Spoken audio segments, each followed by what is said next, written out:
Assalamualaikum warahmatullahi wabarakatuh. Salam sejahtera untuk kita semua. Mudah-mudahan saat ini kita dilimpahkan kesehatan oleh Allah Subhanahu wa taala supaya kita bisa menyimak penjelasan kita kali ini tentang penyusunan jurnal umum. Di sini pada video kali ini saya akan mempraktekkan cara menyusun jurnal umum yang datanya diambil dari persamaan akuntansi. Sebelum saya susun jurnal umum, untuk terlebih dahulu saya ingatkan bahwa dalam menyusun jurnal umum ada rumus yang perlu kita perhatikan, yaitu yang pertama saya akan tuliskan, yaitu rumus jurnal, yaitu ini yang akan kita lihat.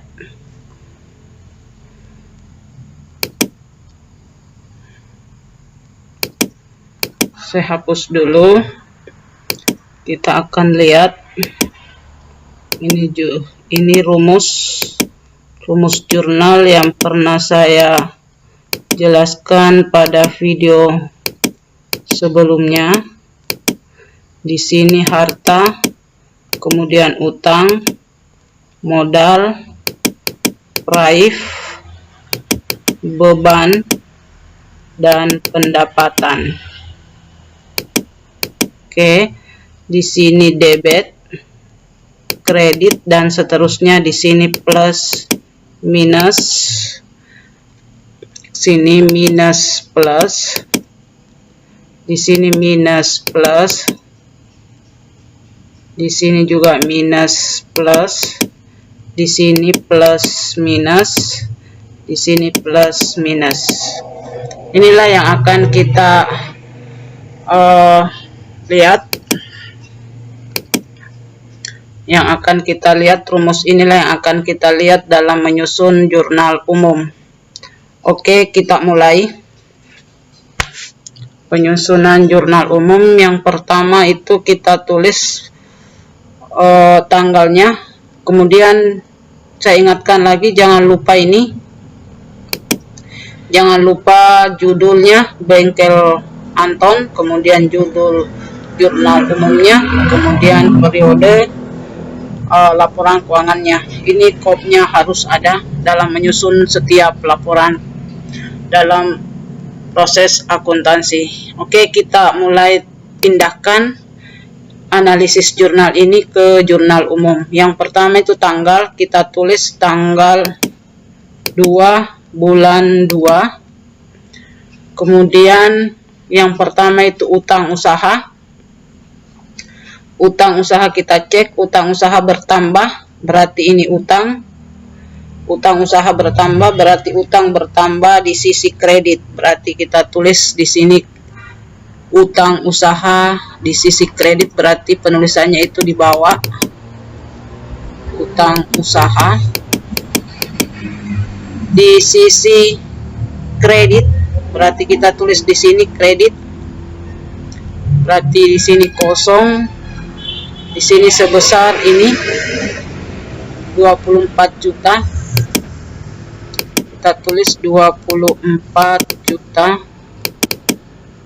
Oke.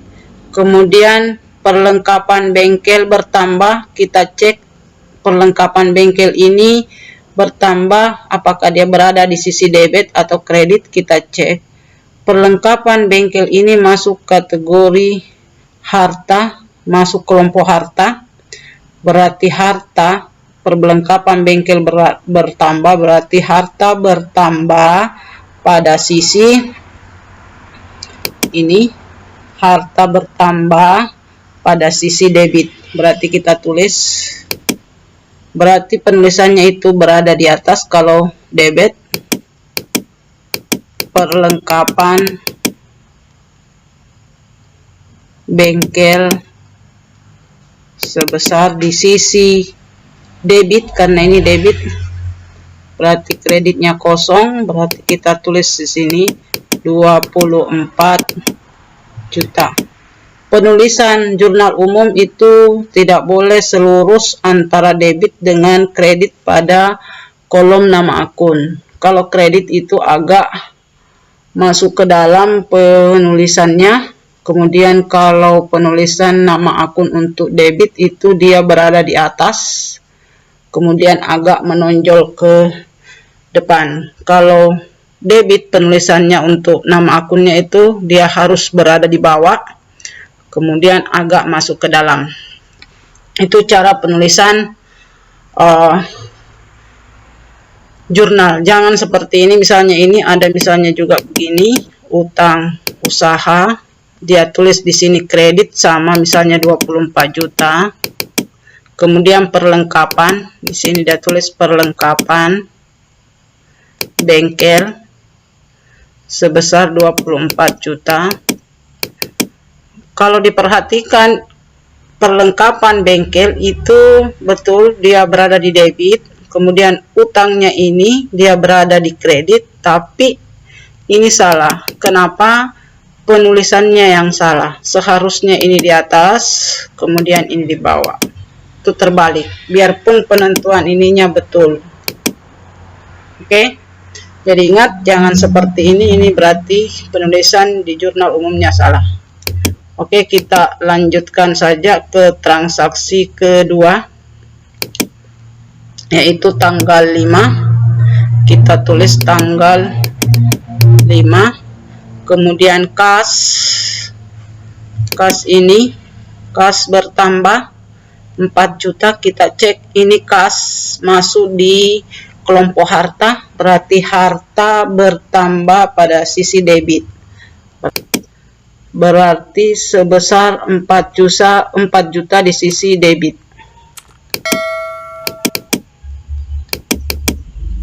Oke, kenapa di sisi debit? Karena kas ini masuk harta, ke harta bertambah ini pada sisi debit.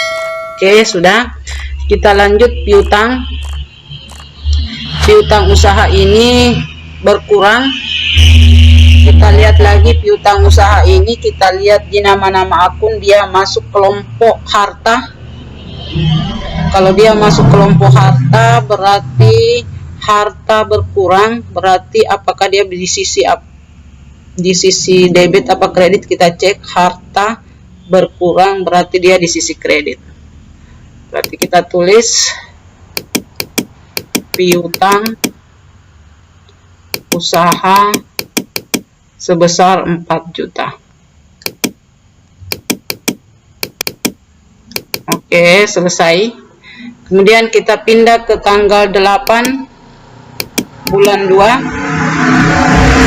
Di sini tanggal 8 bulan 2 ada piutang usaha bertambah. Berarti ini piutang usaha masuk kelompok harta, berarti harta bertambah. Kita lihat dia masuk debit apa kredit, berarti piutang masuk harta, berarti harta bertambah pada sisi debit sebesar 6 juta. Oke, kita tulis di atas tempatnya piutang usaha di sisi debit, karena ini debit sebesar 6 juta. Kemudian yang kedua itu pendapatan jasa. Pendapatan jasa bertambah, kita cek di bagian pendapatan. Ini pendapatan bertambah itu pada sisi apa? Berarti pada sisi kredit. Berarti kita tulis pendapatan jasa sebesar 6 juta di sisi kredit. Berarti sini kosong, sini juga kosong, sini kosong. Kemudian selanjutnya tanggal 10. Kita tulis tanggal 10 itu bulan 2. Kita cek price bertambah, berarti di sini price bertambah itu di sisi debit. berarti price bertambah di sisi debit. Berarti kita tulis di atas letaknya kalau debit, price sebesar 1 juta di debit. Oke, kemudian yang kedua itu adalah kas berkurang. Kas ini masuk kelompok harta, berarti kas berkurang, berarti harta berkurang pada sisi debit kredit ini. Harta berkurang pada sisi kredit. Berarti kita tulis kas di sini di sisi kredit sebesar 1 juta. Kemudian yang terakhir tanggal 12 bulan 2, kita lihat mesin bertambah. Mesin ini masuk kelompok harta, dia masuk kelompok harta tetap, berarti harta bertambah. Dia berada di mana? Harta bertambah, dia berada di sisi debit. Berarti kita pindahkan, berarti mesin, karena dia debit berarti mesin ini penulisannya di atas, di sini di sisi debit sebesar 2 juta. Kemudian kita lihat lagi kas berkurang. Berarti kalau kas berkurang itu berada di sisi harta. Kas berkurang dia masuk kelompok harta, berarti harta berkurang, berarti di sini harta berkurang di sisi kredit. Oke, kita tulis kas itu di sisi kredit. Kita tulis di sini kas di sisi kredit sebesar ini 1.500.000. Kemudian selanjutnya utang usaha ini bertambah. Kita cari utang ini. Utang usaha bertambah pada sisi apa? Ternyata pada sisi kredit. Ini utang usaha bertambah pada sisi kredit. Berarti kita tulis di bawah agak masuk ke dalam utang usaha sebesar 500.000. Oke, kita jumlahkan keseluruhan ini dalam jurnal umum. Jumlah debit dengan kredit itu harus sama.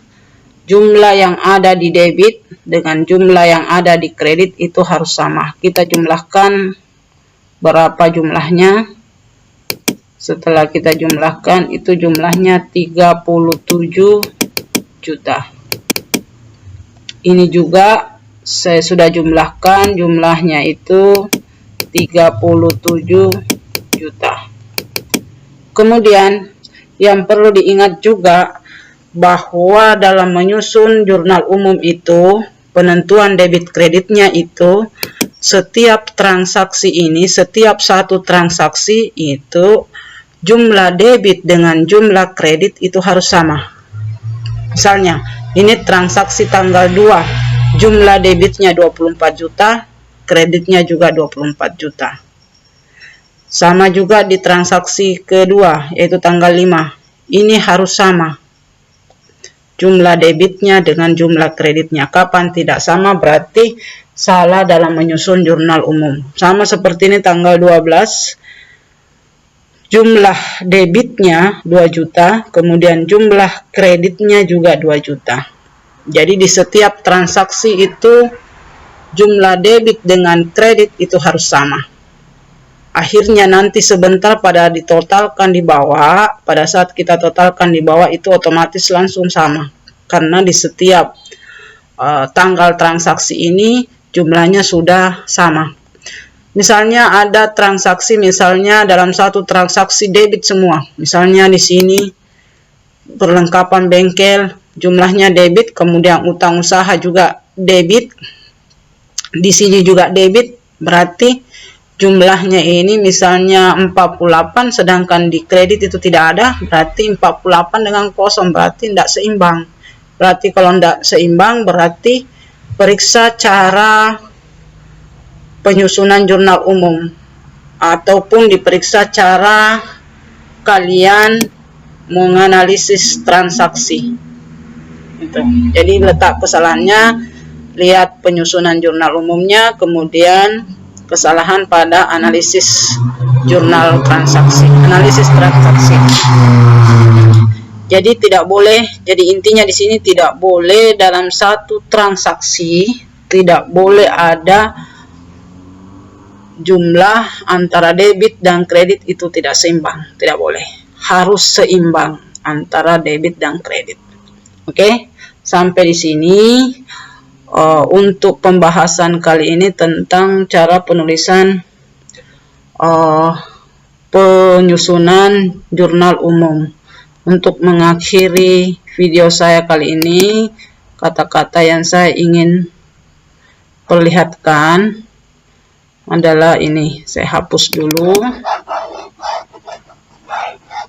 Kemudian kata-kata bijak yang akan saya keluarkan pada video kali ini adalah, sebelum saya keluarkan, ini adalah bentuk jurnal umum secara keseluruhan dari yang tadi yang saya susun. Kemudian kata-kata bijaknya ini. Mudah-mudahan kata-kata bijak yang saya berikan ini bisa menginspirasi untuk kalian semua. Oke, sampai di sini video pembelajaran saya. Kita ketemu pada video-video berikutnya. Assalamualaikum warahmatullahi wabarakatuh.